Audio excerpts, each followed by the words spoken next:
Hi, guys. Didn't intend on making a video today. However, the U.S. government filed an updated memo in support of detention against Michelle Brannon. As you guys know, she has a detention hearing tomorrow, which will be September 30th. So today is September 29th. The government filed this new memo. I'm going to go through just some key portions of it. It's lengthy. It's 42 pages, and it does go through a lot of the indictment. So I'm not going to go through that. That would just be going through stuff we've already gone through. But I want to just say quickly, if you can, join us in Atlanta in just about less than 3 weeks. It's on October 18th for the podcaster event. We had one back in April and it was excellent. And all 8 of us are going to be there again. Pastor John T. Can't forget Pastor John T. If you know, you know. So it's Pastor John T., Laurel and Tyler Thompson, Elizabeth Davis, Everett from Ohio for Freedom, Pastor Rock Leach, Pastor Ray Curry, Lynn Demarest, and from Gospel of Newark, and me. So please go. I'm going to link that Eventbrite little link so that you can click on that. It's $40. Please come if you can. All right, let's go through this. I am going to do another update tomorrow after the hearing, but I want to go through this because it's important.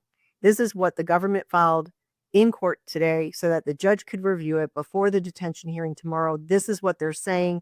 They are saying, Judge, do not let her out. Do not let her out. Keep her in jail the entire time. It's called pretrial detention before trial.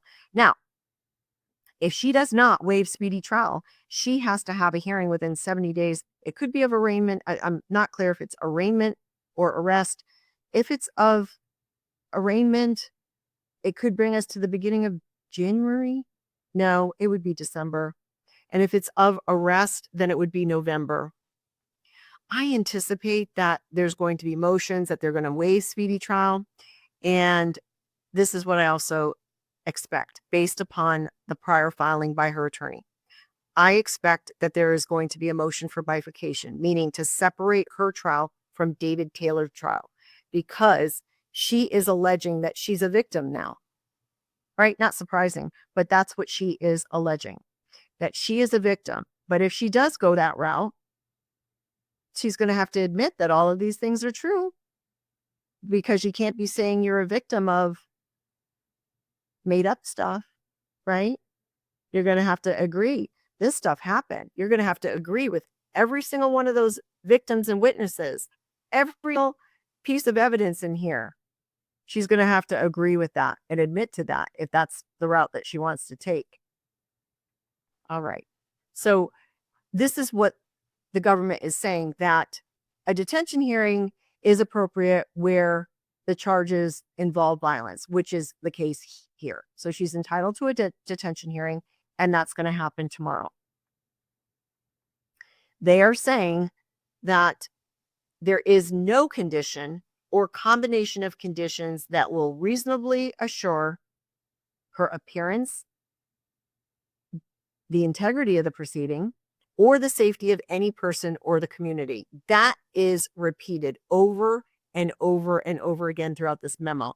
It goes through, her principal role, David Taylor's role, what they did, how they did it, that she's been with them since 2013, that she has compelled the labor of individuals who join their organization by prohibited means, including force, physical restraint, and harm and threats of those actions. And that at the time of her arrest, she was living in Tampa. Remember the Avila address. I talked to a doctor friend of mine today. He lives there. I won't go through it. Maybe I'll talk about it tomorrow, but he shared some interesting things. I'll talk about it tomorrow because I want to go through this quickly. All right. But in any event, she lied. She lied when she was picked up, when she was arrested on August 27th. She lied to pretrial services when they asked her who she resided with at that property in Avila. She said her son and 2 co-workers. So she lied, stating that 2 of these workers were her employers. They found out, I'm sure they knew, no, she's their employer. They work for her.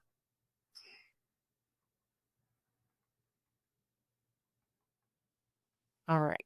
I'm going to skip a lot of this because a lot of this is just restating things. Okay, so Taylor first lured in workers with promises of fulfilling their spiritual hunger, making them feel intensely loved, and love bombing them, promising them a unique closeness to God by serving God through those ministries.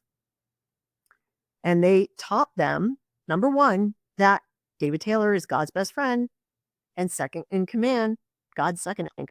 And then number two, God will bring his kingdom on earth through David Taylor. No one else. Number two, a full-time staff member is the only way to encounter God face to face, as Taylor does. And as you know, they would physically abuse them, mentally weaken them, subject them to public humiliation, psychological abuse, sleep deprivation, food deprivation, forbade relationships with people. They would force people to block family that disagreed with Taylor and his teachings. Taylor and Brannon used physical violence to intimidate and control.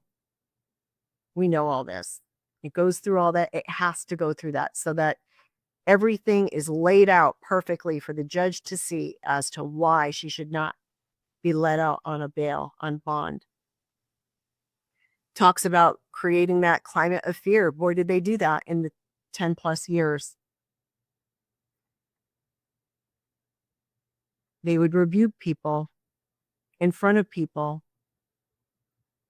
to solidify that culture of fear. And we heard that Leslie Portillo, who actually was at the call center in Taylor, Michigan, and she talked about that. She witnessed that. Publicly berate, name call, rebuke, threatened to put them out in the garage, threatened to bring them to a homeless shelter. Children were separated from their families. They created this climate of fear of constant punishment, rebukings, and people were more and more afraid of being a traitor or eternal damnation. Goes through a bunch of the texts, which we know are contained in the indictment, but this is where it gets very interesting. The fruits of the execution of the search warrant. During the execution of the search warrant, they recovered some things. They recovered a binder entitled Apostle David E. Taylor's Boot Camp Training with hundreds of pages of training materials, instructions, messages from the apostle, referring to Taylor, worker schedules, assignments, specific monetary quotas, lists of workers, amounts they've raised, bunches of memos. I'm not going to go through each. I'll just give you the gist of it. But these memos, they're from 2022. There's 4 of them that are listed in here. And it is David telling Michelle to do things, such as, Michelle, make them push. I want this done now, Michelle. Michelle, deal out the consequences to all the closers. And it's referring to the money that they have to come up with every day. You have to raise $92,000 a day starting today for 6 days. If this $548,000 is not caught up in 6 days, I'm sending you back to boot camp in Ocala. Ocala is a city about an hour and a half from here, north of Tampa.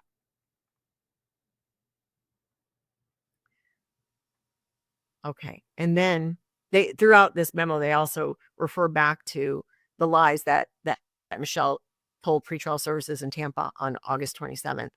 And also what they observed at the Avila residence in Tampa, multiple people were sleeping together in a single room and sharing a single bathroom. Some people were sleeping directly on the floor instead of a bed or a mattress. Approximately 13 people were sleeping in the living quarters. Can I? Yes. In the living quarters above the garage, sharing a single bathroom. Guess where Michelle was? Well, she was in her lavishly furnished multi-room bedroom suite with ensuite bathroom. That's where she was. It included an expansive sitting room with large screen television, 2 large walk-in closets, a treadmill, a spinning bike, a refrigerator, a microwave, and a workout place. The ensuite bathroom included 2 showers and 4 vanities. Also found in this through the execution of the search warrant is a bunch of nastiness. Explicit sex video sent to Taylor by a female worker in which the worker cries and apologizes for the delay in completing the assignment, which is referring to the sex video, and states that she understands that she needs to do this and that she can't delay. Evidence that Taylor frequently solicited and received sex, explicit photos and videos from multiple females from KOGGC and JMMI. Notebooks documenting workers' schedules for making calls to solicit donations, specifically monetary quotas and schedules for other required work, such as cooking, cleaning, and watching children. Evidence of certain consequences Taylor or Brannon imposed on workers for not meeting monetary quotas, such as restrictions on food, making workers pick up trash outside for 24 hours straight. Even more disturbingly, after the execution of the search warrants at KOGGC/JMMI properties, the government confirmed that multiple minor children of these workers lived in the call centers and or properties operated by these 2, KOGGC, GGC, and JMMI, and some of these children had been separated from their parents for years. One minor who was recently interviewed corroborated aspects of the forced labor scheme and reported her own, so we know it's a female child, her own emotional, psychological, and sometimes physical trauma caused by her involvement there. Okay. Then it goes through and it talks about the proceeds, the spoils of their forced labor. And a lot of it was contained in the indictment, which lists, the Bentleys, the Mercedes, multiple jet skis, that colossal Red King crab leg banquet costing $10,000, all kinds of stuff. But where it gets interesting is what else they got from the search warrant. Check this out. This was found at the Avila House in Tampa, an estimated $500,000 in gold bars in a locked safe, in a closet in her bedroom, $60,000 cash in a closet in her bedroom, valuable jewelry in a locked safe in a closet in her bedroom, expensive designer clothing and purses in her bedroom, foreign currency from a closet in her bedroom, multiple life-size expensive statues, weird, 7 Mercedes-Benz sedans and 2 Bentley sedans. Also recovered at the ministry locations over $4.1 million from the primary KOGGC, JMMI bank accounts. Other things too, silver coins, other vehicles, more cash, ledgers. All right, then they get to the argument. So they list their argument and they list the law that allows them to do this, that supports their arguments, and they relate back to the facts that again supports their argument for pretrial detainment. Again, they just reiterate there's no condition or combination of conditions that will reasonably assure the appearance of the person as required and the safety of any other person and the community. That's the law. And that's what they're saying is the issue with Michelle. In this case, The charged crimes of conspiracy to commit forced labor and forced labor are both Chapter 77 felony offenses, and accordingly, they are crimes of violence under the Bail Reform Act. It's a federal law statute. Furthermore, there's a serious risk that Brannon will flee and that Brannon will attempt to intimidate witnesses and victims, and that there is a presumption in favor of detention in this case. The presumption in favor of detention can be rebutted by the defendant. So that would mean the defense attorney needs to come in with evidence that she does not pose a danger. And I want to just briefly stop here. Remember in one of my other videos when I was talking about a motion that her defense attorney filed in response to the first memo, he would say, blah, blah, blah, blah, blah, and she poses no risk of flight and no risk to the community. Just because you say it doesn't make it so. You have to show the evidence. The burden is on her to show the evidence. So it'll be interesting if they filed a response to this or if they're just going to argue tomorrow. And I wonder if her attorney is going to fly in because he's in St. Louis and this hearing is in Detroit. I would suspect so. He knows about it since last week.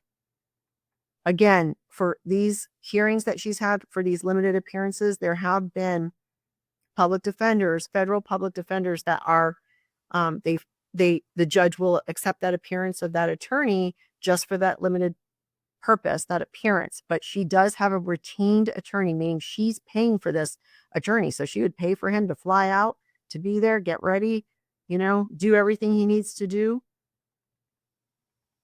There's other factors to consider, and I've gone through those before, such as, ties to the community, her employment, things like that. None of the, all of these things are going to be argued in front of the judge tomorrow. All right. And so there's more. Again, they argue that the nature and circumstances of the charged forced labor offenses involve an extensive scheme. They are devised and they were carried out by Taylor and Brannon to obtain the unpaid labor of the victims in the indictment and many other workers through prohibited means. Yes, prohibited. Can't have slaves, including force, threats of labor, and coercion. Significantly, victims who managed to escape have reported profound trauma and intense fear of both Taylor and Brannon. Brannon is also charged with laundering the money obtained through the forced labor scheme, and that they were both leaders and organizers of these schemes. Remember, back to she's alleging that she's a victim. Well, good luck. The federal government, they already have their ducks in a row. They could go to trial tomorrow. They have asserted that she and he are the leaders and organizers of these schemes. People talk about, will she flip on him? She can do all she wants. I just don't see them. I don't see the government needing her to make their case. And think about it. If you were on the jury, what weight would you give to her if she were to flip? Well, then you would have to find out, oh, you got a lesser sentence because you decided to give testimony. I wouldn't be giving any of that any credibility whatsoever. Would you, if you were on the jury? I think, it's my opinion, she needs to be held accountable just as he is.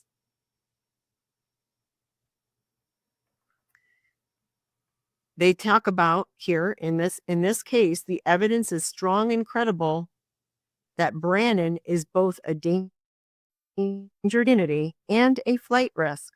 Yes, she is. Sorry, I'm just inserting my comments. Taylor victimized, I'm talking about what the government says. Taylor victimized, terrorized, and traumatized their workers for over a decade by using an organized and disciplined regimen of violence, threats of eternal damnation, sleep and food deprivation. They forced their workers to work extraordinarily long hours, soliciting money from strangers and punishing them when they failed to meet their quotas. They wielded power on top of the organization and doled out brutal consequences to those who did not bring in enough money or to those who disobeyed their orders.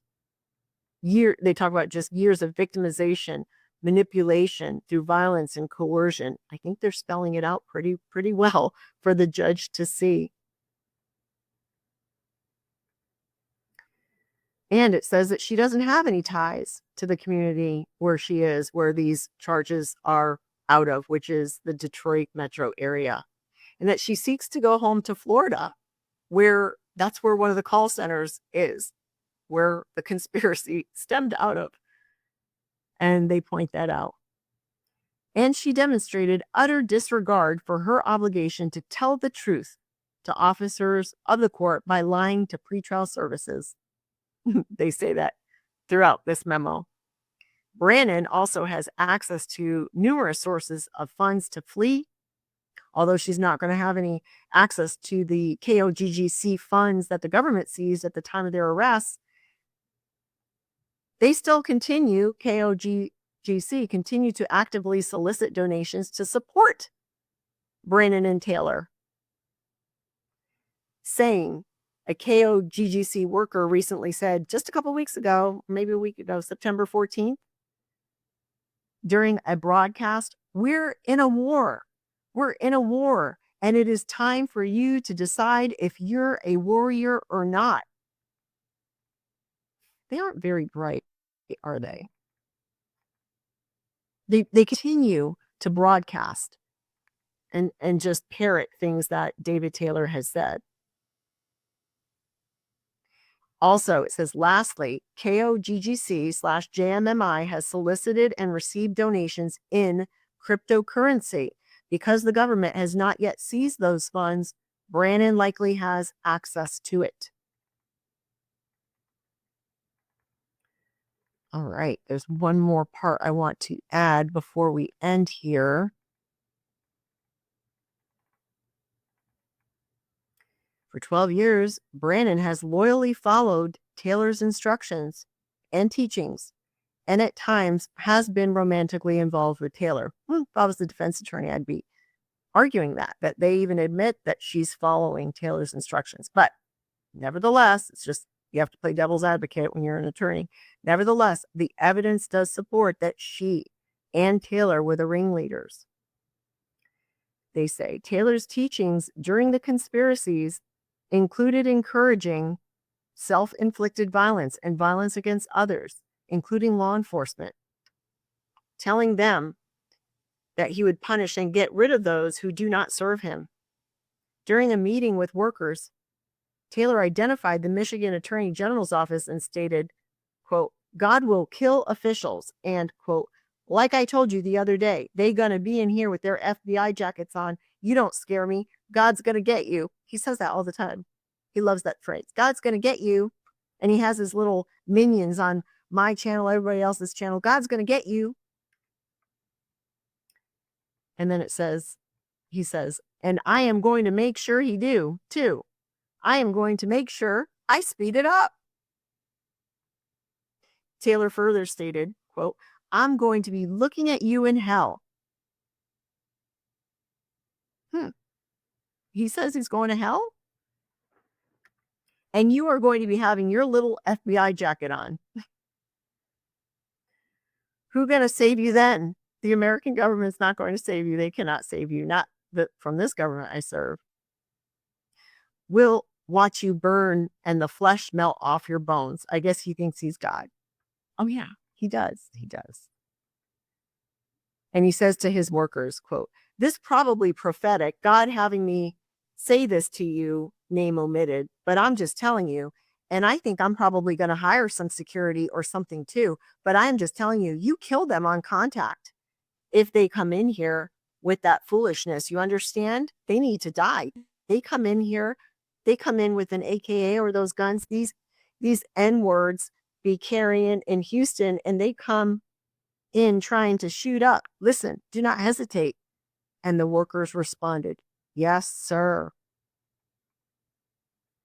He often used words like war and battle and claimed he's preparing soldiers for the end time battle because he's the general. He's training the end time Army. All right. That's the gist of this memo, which I believe was laid out very well, has a lot of evidence in there. I would be very, very surprised if the judge releases her on any bond whatsoever. I believe that she is going to be detained. Pretrial detainment would be ordered by the judge. That's what I anticipate. Let's see. Tomorrow, I'll be back with you to let you know. And I'd like to hear your thoughts on this memo because there's new information that we did not know previously. So I will do an update tomorrow after the bond hearing, and hopefully I'll be coming back and saying the judge said no bond, but that is what the government is saying, that she should not be entitled to it. So let's see what happens. I'll see you tomorrow.